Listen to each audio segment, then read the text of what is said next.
Hey guys, welcome back to the Full Code. It's been a little while since I've uploaded any videos. There is actually a video in the can waiting to be released, but it is dependent on a certain player from another football club signing for Tottenham Hotspur. So let's all hope that that does get over the line and then I can release that video as well. But otherwise, great news. Pre-season is back. Tottenham Hotspur are back playing football, and we can get back into some of the technical and the tactical stuff, which is really what I'm here to do. So today we had our first pre-season friendly, Reading against Tottenham Hotspur. 2-0 victory for Tottenham, and as much as the results don't really matter, even the performances when you're this early in pre-season they're not indicative of what's gonna come. It's always good to get the victory, it's always good to get a clean sheet, it's always good to score some goals, and yeah, we're off to a good start. That's exactly where we want to be, and we're playing against a Reading side that are about a week and a half or so ahead of us in terms of training schedule. So they might have been that tad fitter and sharper, but it didn't appear that way on the pitch, and Tottenham were fairly comfortable across the 90 minutes, with Reading's best chances I think came all the way in the 90th minute or so. So yeah, pretty good from that standpoint. The main thing for me that I was really happy about is seeing us play a three in midfield, and the main reason for that is that I have been saying I'm expecting to see Thomas Frank line us up with a three in midfield, and the way that he's going to do that, and I've actually seen the starting lineup listed on different websites and in different places completely differently. I guess you could argue it could also be construed as a 4-5-1 or a 4-4-1-1, but for me there was a very clear midfield triangle, and you could see already in both halves, and it was deployed slightly differently with the personnel that we used, but in both halves there were the things that I was talking about in terms of looking ahead to what Thomas Frank is going to do, that he is going to want at times, he's going to want an orthodox kind of double pivot, the two at the back, but he's going to want that midfield three to really narrow off and clear out of the way to open the passing lanes so that balls can be played quickly through the phases, to move the ball quickly, move it forward quickly, sorry. And that's what was there. It was there to be seen, even in today's game. So that is pleasing in terms of the way the players have assimilated that over a short period of time. So they can only improve on the way they're going to do that. So we'll see how that evolves over the coming pre-season friendlies. We lined up with a back four in both halves. And it was decided that Christian Romero would kind of lead the line in the first half, and then you would argue that Mickey van der Ven, being the other experienced centre half, led it in the second, with obviously Ben Davies was playing on the left hand side. So from that perspective, the interesting factor of the game was seeing a change that happened when Vicario, who was originally down on the team sheet to play in the first half, didn't play the first half. It was Kinsky came in, and then Vicario moved into the second half. And for me, the reason that was done is because they wanted to look at the chemistry, and with the personnel that were out there in the first half, they wanted to see how Kinsky was going to play. He is arguably the better player with his feet. I don't think that's a very controversial statement.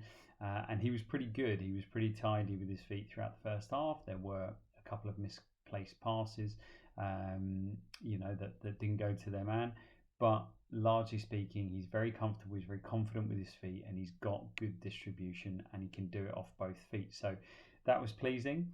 I'm not going to go into massive detail on individuals in this one. There were still question marks about Kinsky with the ball in the air, and that now means that our two first choice goalkeepers have both got a question mark hanging over them under the high ball. So that's definitely something we want to keep an eye on, and is going to need to be worked on and going to need to be improved. So we'll see how that goes throughout the course of pre-season and beyond. Going from that, we also saw the first example of a midfielder dropping into the back two to provide a quarterback, to provide a player that drops in deep, hopefully stretching and bringing midfielders and attackers on, and then being able to play through the lines. That was done predominantly in the first half with Benton, who did a very nice job. He was very active. He got about the place, and I think if he stays, and the only reason for me that he wouldn't stay will be to do with his contract situation and renewal terms, and you know, if he's not got long left on his contract, they might look to move him on. But otherwise, I think he's actually going to be a key player for Thomas Frank in that midfield. Him dropping in and quarterbacking, he did that quite nicely, and everybody looked calmer and more balanced with an orthodox double pivot in there. So in the first half, that was Benton, and Sarr sitting in the two, and then Alfie Devine was playing a bit further forward. So from that perspective, there weren't great surprises, but it was nice to see hints of what was going to come. Playing the ball forward and playing it down the channels very, very quickly, that was definitely there. Set pieces, you can clearly see that set pieces are going to be important. They always have been, and they're going to continue to be important for Thomas Frank.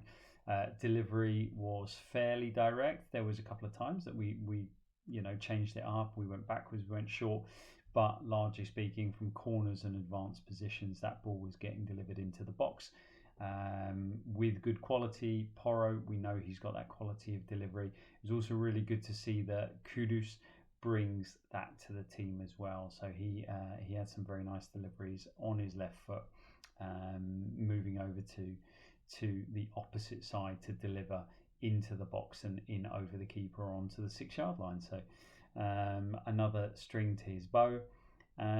We also saw a couple of different variations of how we're going to get two players playing up front, how we're going to get effectively two strikers playing, even though the system is not starting with two strikers. In the first half, we saw Alfie Devine moving into that and trying to get up and ahead and into advanced areas, and then still having the wide forwards coming in and providing either service or additional threat. And then in the second half, it was slightly different because we had Will Lancashire up front, and he was a very willing runner, and he got his goal, which was great to see.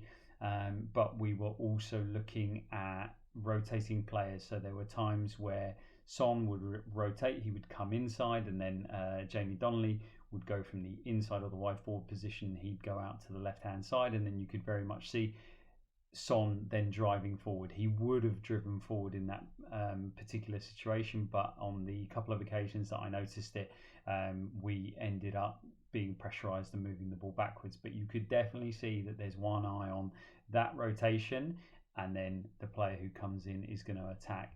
I could see it happening on the other side as well. I can definitely see Kudus being asked to get up into a front two, and then bringing on fullbacks, and then bringing the wide forwards inside to provide a player to provide and play those little channel balls into the half spaces. So very good to see. We're starting to see little bits and pieces. We're going to see a lot more, and we're going to be able to be a little bit surer of what we're seeing as these games progress, because this was only the first game. This was as much about getting minutes into legs and getting players out there, but again, it was pleasing from the perspective of seeing a couple of new players.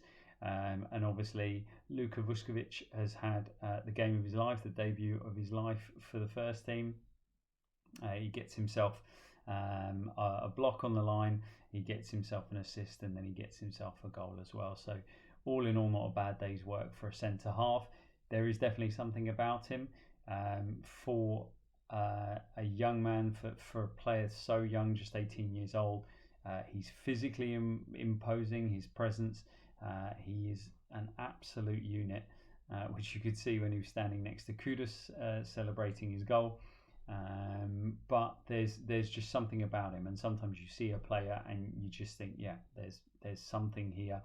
You can't quite put your finger on it, but they have a habit of popping up and providing quality wherever they are. So I'll be really interested to see how he goes in pre-season, and then what the decision is on him. Do we take him into the season? We think he's going to get plenty of minutes, or do we think actually he needs to go out on loan because he will play 90 minutes every week and he's going to get loads and loads of experience under his belt. So fascinated to see what we do with him, but a fantastic debut for him. As I said, Will Lancashire gets another goal, so good for him. Getting a goal in the first game of pre-season, that breeds confidence. The monkey's off your back. Now you can ease into it. So I'll be interested to see what they do with him as well. Other than that, glimpses again of slight changes to Brennan Johnson's role, as I'm expecting to see. He will play as much more of a touchline winger or an out ball, so being able to clip the ball over the top or play it in behind and him running onto it.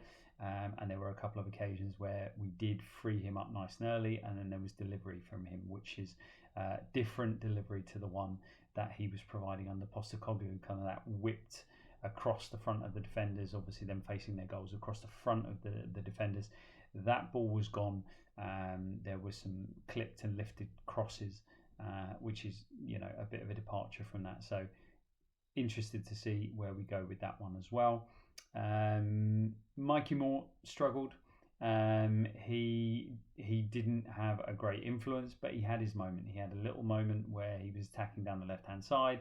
He was in between two defenders, and he really does excel at that. And creating that moment's confusion, which the best creative players do. In between two, you're doubled up, you're double marked. You don't just turn on it, turn back. You're positive. You wait for that moment, and then you manage to get through the gap, and he did that. So he had that one moment, but the rest of it, he failed to impose himself on the game. So I want to see a bit more from him.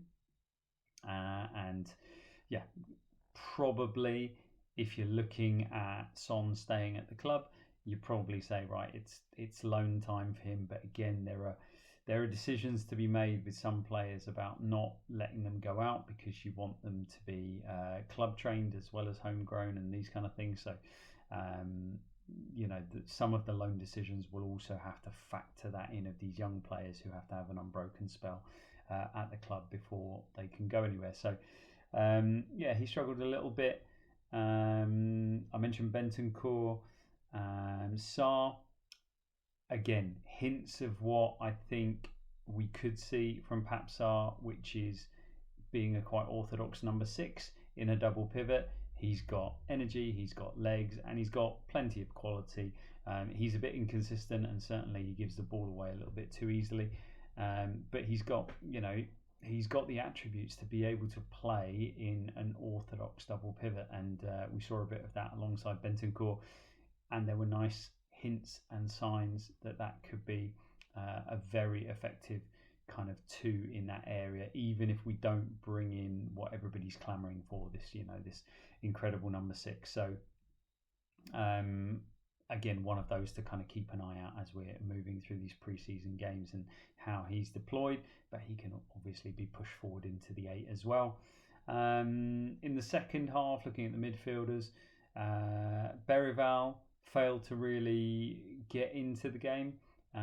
He had one nice moment which looked like a bit of a set piece style play from the goalkeeper.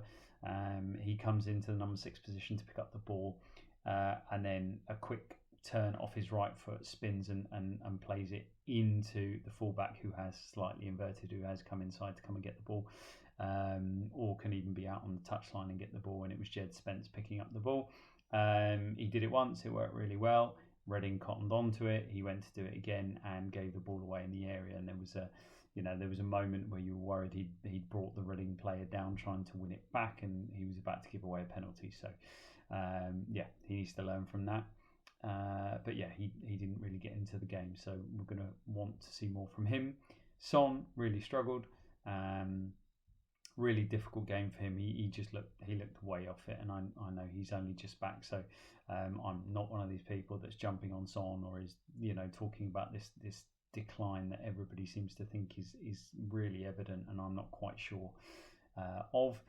But he really did struggle in this game. His touch wasn't there, his sharpness wasn't there. He was a fraction too late. There was a couple of times he managed to get himself in really good positions beyond the Reading back line, but he's just that half second off it. And in football, that half second makes all the difference. So yeah, he needs to get his sharpness and get his rhythm back, and we'll see more from him. Yeah, Jamie Donnelly, nice, tidy, some good moments. A really nicely created chance by Kudus for him. Lovely break down the right hand side, ball cut back to the edge of the penalty area. He takes a lovely touch across the defender, so he asks a question of the defender, and then he tries to just reverse it into the first post, into to his right hand side, keeper's left hand side, and it takes a nick off the defender and goes just wide. So yeah, nice bits and pieces from him. You can see he's not the quickest player in the world, but he's a wonderful technician. So if he can put it all together and he can find a way to use all of that technical ability, and if he can be quicker in his mind than other people, I certainly think there's a future at the club for JD. No one else really to pick out, nobody else to talk about in great detail. Kudus, as I said, was impressive from set pieces, but he also looked really, really lively. There was a couple of really nice touches, lovely bit of interplay with Spence down the near touchline.